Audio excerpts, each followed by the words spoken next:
The world woke to sirens and chaos. News alerts blared. Red banners flashed across screens.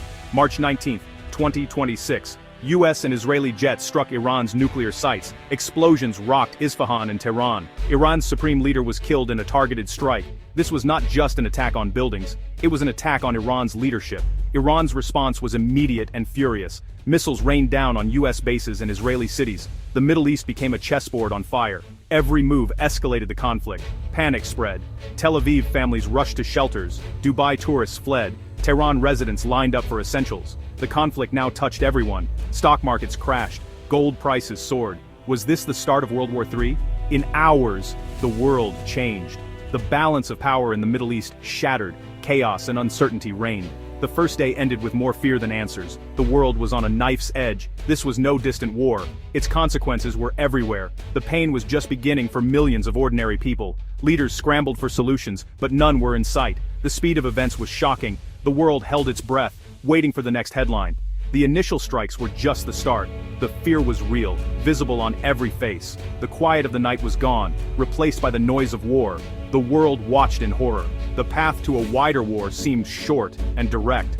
The blade was sharp and everyone felt its edge. Iran's next move was economic warfare. They closed the Strait of Hormuz, the world's oil artery. Oil tankers halted, the global tap was turned off.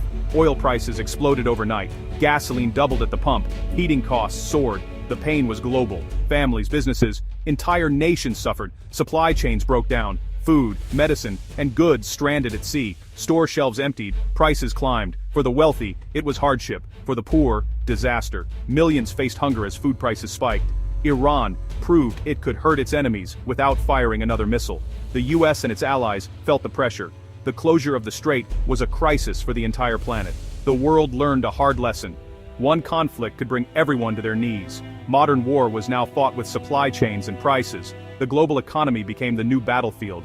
Allies demanded solutions. Economies bled. The cost of everything soared. The world's dependence on oil was exposed. The pain was immediate and everywhere. The world was forced to confront its own vulnerability. The world expected more bombs, but got a surprise. On March 24th, President Trump appeared on TV, calm, serious. He announced a 5-day pause in US military action. Iran had 5 days to talk or face overwhelming force. The world was stunned. It was a high-stakes gamble. Some advisors wanted to strike back, but the global economy was in crisis. The pause shifted pressure from the battlefield to the negotiating table. For Iran, the choice was agonizing: risk destruction or negotiate. Hardliners demanded revenge. Moderates feared annihilation. The clock started ticking. 5 days to decide the fate of millions. The pause was not peace, just a tense ceasefire. Missiles and warships remained ready. The world watched, breath held. Could a deal be made, or would war resume? The 5-day gambit had begun. The stakes were global. Iran's government was split. Fight or talk? Trump's threat was clear, but so was the risk of escalation. The world's future hung in the balance. The pause gave hope, but also fear. The guns were silent, but the tension was deafening. The next move would decide everything. The world waited for a breakthrough, or disaster. The 5-day clock was ticking. The outcome was uncertain. The world was watching, and time was running out.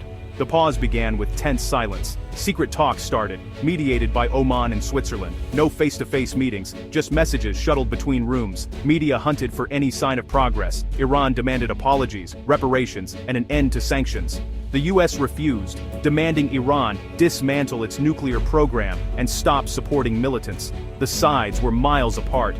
Meanwhile, the humanitarian crisis deepened. The Strait of Hormuz stayed closed. Aid couldn't reach those in need. Hospitals ran out of medicine. Food lines grew. The pain hit the poor and vulnerable hardest. By day 4, language softened. Demands became proposals. Rumors of a deal surfaced. Iran might pause its nuclear program. The US might release frozen funds. It wasn't peace, but it was a start. Violence flared elsewhere. An Iranian-backed militia attacked a US convoy in Syria. The war could restart at any moment. Whispers of peace grew louder, but echoes of war remained. The world hoped for a breakthrough. The clock kept ticking. The fate of millions depended on fragile negotiations. The world waited, caught between hope and fear. Day 5. Choices were stark. The US faced a bad deal or a terrible war. Invasion meant devastation. A weak deal risked future threats. Trump weighed war's cost against fragile peace. Iran's choice: national pride or survival. War meant ruin. Compromise meant humiliation. Hardliners wanted to fight. Moderates wanted to save the nation. The US demanded an end to Iran's nuclear program and regional support for militants. In return, gradual sanctions relief and release of frozen funds. Iran wanted all sanctions lifted and security guarantees. They offered to open the strait and allow more inspections, but refused to abandon allies. The gap was wide. The clock ticked down to zero. Both sides stood firm, but the world needed a deal. The stakes were existential. The world watched, breathless. The deadline loomed. The next hours would decide everything.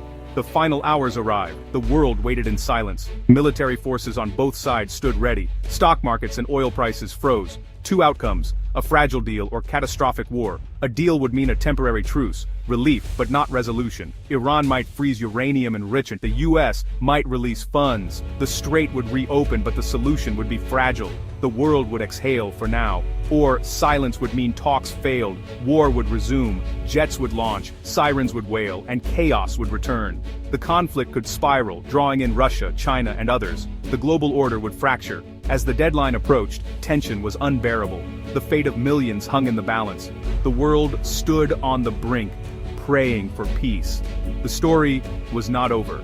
The final page was unwritten.